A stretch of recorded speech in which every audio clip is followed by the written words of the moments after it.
आप किसी को भी डी चौक पर धरना नहीं देने देंगे, हुकूमत अपनी मुद्दत पूरी करेगी, ऐसा वाज़ेह अल्फाज में कह दिया वज़ीर-ए-आज़म शहबाज शरीफ साहब ने। अच्छा, इमरान खान साहब ने भी क्लियरली बता दिया कि कोई डील नहीं हुई है, आप किसी को भी डी चौक पर धरना नहीं देने देंगे, हुकूमत अपनी मुद्दत पूरी करेगी, ऐसा वाज़ेह अल्फाज में कह दिया वज़ीर-ए-आज़म शहबाज शरीफ साहब ने। अच्छा, इमरान खान साहब ने भी क्लियरली बता दिया कि कोई डील नहीं हुई है, हालात ख़राब हो सकते थे, खून खराबे से बचने के लिए, इंतशार से बचने के लिए इस्लामाबाद से वापस गए हैं। और पेट्रोल बॉम्ब जो गिरा दिया गया, अवाम बड़ी परेशान है क्योंकि महंगाई महंगाई महंगाई का नारा लगा के ये हुकूमत आई थी और इन्होंने कहा था कि महंगाई बहुत ज़्यादा हो गई है, इमरान खान साहब की हुकूमत को घर जाना होगा। लोगों के साथ बड़ी हमदर्दियाँ थी इन लोगों की जब ये ऑपोजिशन में थे, अब खुद हुकूमत में आ गए तो आप लोगों ने महंगाई क्यों कर दी, और पेट्रोल बॉम्ब जो गिरा दिया गया वो क्यों गिरा दिया गया। अच्छा, उसकी जिम्मेदारी भी बड़ी स्मार्टली पीटीआई हुकूमत पर डाली जा रही है कि जी IMF के साथ जो इनका मुआहदा था उसकी खिलाफ वर्जी की गई, सब्सिडी क्यों दी गई, इस तरह के बहाने किए जा रहे हैं को हम हीले बहाने कह सकते हैं कि पुरानों पर जिम्मेदारी आप डाल रहे हैं। तमाम सवालों के जवाब तलाश करेंगे। मेरे साथ मौजूद मेहमान मौजूद हैं, सीनियर रहनुमा तहरीक इंसाफ असद कैसर साहब।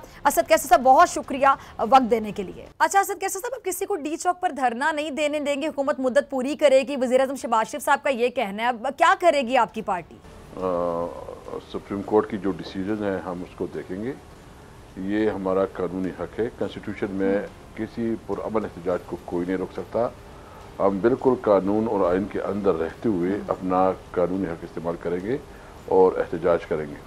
ठीक है, मतलब ये शहबाज शरीफ साहब अगर इस तरह कह रहे हैं तो उसका कोई फ़र्क नहीं पड़ेगा, आपका जो इंथुसियाज्म है या आपकी जो स्ट्रैटेजी है उसमें कोई तब्दीली नहीं आएगी? नहीं, बिल्कुल नहीं। कल कोर कमेटी की मीटिंग है और उसमें डिस्कशन होगी, जो डिसीजन होगा उसके मुताबिक इंशाअल्लाह ताला अमल दरामद होगा। और हम ये बात बिल्कुल वाज़ेह करना चाहते हैं कि हम पुरअमन लोग हैं। हमने गुज़िश्ता 126 दिन का धरना दिया था, इसमें आप बता सकते हैं कि कभी हमने कानून को नहीं तोड़ा, ना हम कभी जो है ना तशद्दुद को सपोर्ट करते हैं। हमारा एहतजाज पुरअमन, क्यों हमारे पास फैमिलीज़ होती हैं, बच्चे, ख़वातीन और मतलब मुख्तलिफ फ़िक्र के प्रोफेशनल्स और डॉक्टर, इंजीनियर, रिटायर्ड ऑफिसर्स, तो हमारा काम ही नहीं है। हमारे पास मिलिटेंट ग्रुप्स नहीं है, ना हम कोई इस किस्म के जत्ते हैं कि हम जो है ना पुरतशद्दुद काम करें। हम एक पुरअमन एहतजाज, हमारा कानूनी और आइनी हक है, हम सिर्फ और सिर्फ अपना कानूनी और आइनी हक इस्तेमाल करेंगे, हमें कोई नहीं रोक सकता इससे। ठीक है। अच्छा असद कैसर साहब, आप लोग तो नहीं चाहते कि इस तरह के हालात पैदा हों, और इमरान खान साहब ने भी वाज़ेह कहा कि जी कोई डील नहीं हुई, बल्कि खून खराबे से बचने के लिए, इंतशार से बचने के लिए इस्लामाबाद से वापस गए हैं। अच्छा, अब आप लोगों के पास क्या इतलात थी कि हुकूमत की तरफ से ये या राना सनाउल्लाह साहब का जिस तरह बार बार नाम लिया जा रहा है, वो राना सनाउल्लाह साहब या हुकूमत खून खराबा चाहती थी? बिल्कुल, आपने देखा कि जिस तरह यास्मीन राशिद जो एक ज़ईफ़ खातून है और बीमार भी है, उसके साथ जो रवैया और गुलनों ने किया, इसकी कोई मिसाल मिल सकती है? जो आलम इकबाल की बहू जो चीफ जस्टिस रही है, उसके घर जो उन्होंने चादर चादी वाली का तकद्दुस पामाल किया, इसका कोई मिसाल मिलता है? या जितना शेनिंग हुआ, जितनी जो है ना बर्बरीत हुई उनकी, हमने कौन सा ऐसा काम किया जो कानून के ख़िलाफ़ था? हमें तो ये दीवार से लगाना चाहते हैं। देखो, इस वक्त पाकिस्तान तहरीक इंसाफ पाकिस्तान की सबसे बड़ी पॉलिटिकल पार्टी है, और इस वक्त पाकिस्तान तहरीक इंसाफ तमाम सूबों की नुमाइंदा जमात है।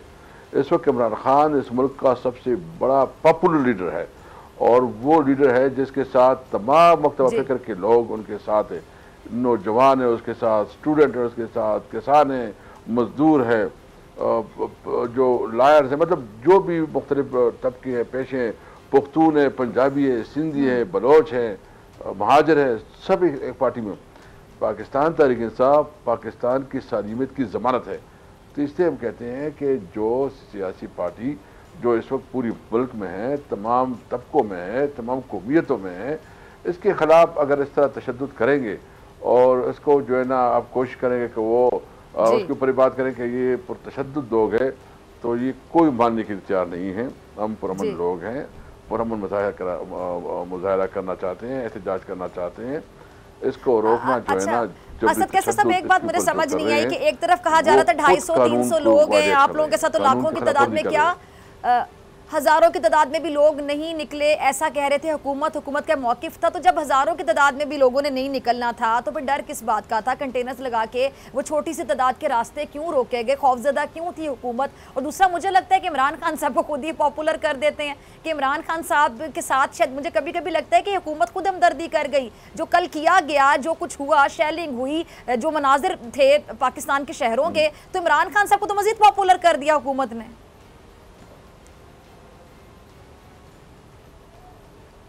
نہیں، سب سے اہم بات تو یہ ہے کہ جب ان کی اپوزیشن میں تھے، ہم حکومت میں تھے، تو 3 دھرنے ہوئے، 3 جلسے ہوئے. مسلم لیگ نون نے یہاں لانگ مارچ کیا، ہم نے کوئی رکاوٹ نہیں ڈالی. مولانا فضل الرحمان نے 2 دفعہ لانگ مارچ کی، نہ ہم نے رکاوٹ ڈالی نہ گرفتاریاں کی. بلاول بھٹو نے لانگ مارچ کیا، ہم نے کوئی رکاوٹ نہیں ڈالی.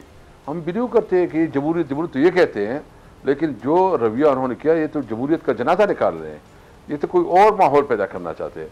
ہم تو سمجھتے ہیں کہ آپ ہمیں، یہ ہمارا قانونی حق ہے، آپ ہمیں کل کے راستہ چھوڑتے، ہم آپ تحت احتجاج ریکارڈ کرتے، اور ہم صرف یہ بتانا چاہتے ہیں کہ جو سازش ہوئی ہے اور اس کی بنیاد پہ رجیم چینج ہوا ہے، یہ پوری ملک کی توہین ہوئی ہے. یعنی صرف ہماری نہیں، یہ تو مطلب کوئی بھی اس کا شکار ہو سکتا ہے. اگر پاکستان اپنی پالیسی میں آزاد نہیں ہے، پاکستان اپنے انٹرنل معاملات میں آزاد نہیں ہے، اگر پاکستان اپنی آزاد خارجہ پالیسی نہیں بنا سکتا، تو وہ پھر پاکستان تو نہیں ہوا، وہ تو آزاد ملک نہیں ہوا. قائد اعظم نے تو پاکستان اس لیے نہیں بنایا تھا کہ اس قسم کا پاکستان ہوگا کہ باہر سے اس کو ڈکٹیشن ملے گا، باہر سے سازش ہوگی، پھر رجیم چینج ہوگا. ہم تو اس وقت جو جدوجہد کر رہے ہیں، ہم حقیقی آزادی کے لیے کر رہے ہیں کہ یہ ملک ہمارا ہے، ہم نے اپنی فیصلے کرنے ہیں، ہم نے اپنے مفادات کے مطابق پالیسی بنانی ہے.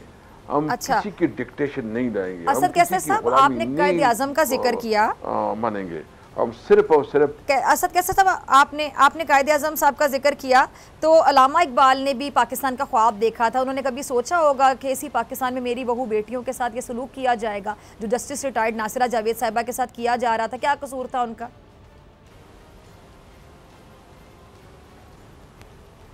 بہت افسوس ہے. میرے خیال میں اس پہ تو جوڈیشری کو سبوٹو لینا چاہیے. ایک خاتون، ایک جسٹس رہی ہے، خاتون تھی وہ، اور وہ خاص کر جو ہے نا علامہ اقبال کی بہو. تو مجھے اس بات پہ بہت دکھ ہے کہ سپریم کورٹ کیوں نہ اس کی نوٹس لے رہی ہے، یا ہائی کورٹ کیوں اس کا نوٹس نہیں لے رہی ہے کہ اس طرح جو ہے نا اس کی ایک بہت ہی محترم خاتون اور جو جج رہی ہیں اور علامہ اقبال کی بہو ہے، اس کا اس طرح چادر چادیوار کے تقدس پامال کیا گیا. لیکن عدالت نے اس کا سموٹو نہیں لیا. میرے خیال میں مطالبہ کرتا ہوں کہ عدالت اس کی سموٹو لے اور اس کو خود دے گے. اچھا، کل ڈاکٹر یاسمین راشد صاحبہ میرے ساتھ پروگرام میں موجود تھیں. اسد کیسر صاحب، انہوں نے کہا کہ جب ان کی گاڑی کے شیشے توڑے جا رہے تھے یا جو مناظر وہاں پہ دیکھے جا رہے تھے لاہور میں، تو ان کا یہ کہنا تھا کہ جو ہراساں کرنے والے تھے ان میں سے خود کچھ معافی مانگ رہے تھے کہ میڈم ہم آپ کی بہت عزت کرتے ہیں، لیکن ظاہری بات ہے ہمارے اوپر بھی پریشر ہے. تو اس پر آپ کی کیا رائے ہے؟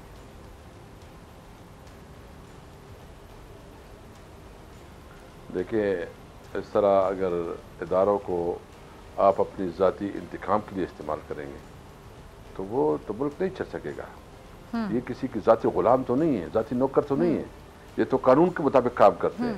اگر آپ قانون کو بھی اپنے لیے استعمال کریں اور اس اداروں کو اپنے کے لیے استعمال کریں تو اس سے بڑا شرمناک کام کیا ہو سکتا ہے؟ پھر خاتون کی، ایک نہتی خاتون جو عمر رسیدہ ہے، ڈاکٹر ہے اور بیمار بھی ہے، اس کے خلاف اس قسم کی حرکت کرتی ہے، تو یہ بہت بڑا فاشزم ہے، اور اس کی جتنی مذمت کرے وہ کم ہے. سبسکرائب کریں اور بیل دبائیں تاکہ کوئی خبر رہ نہ جائے.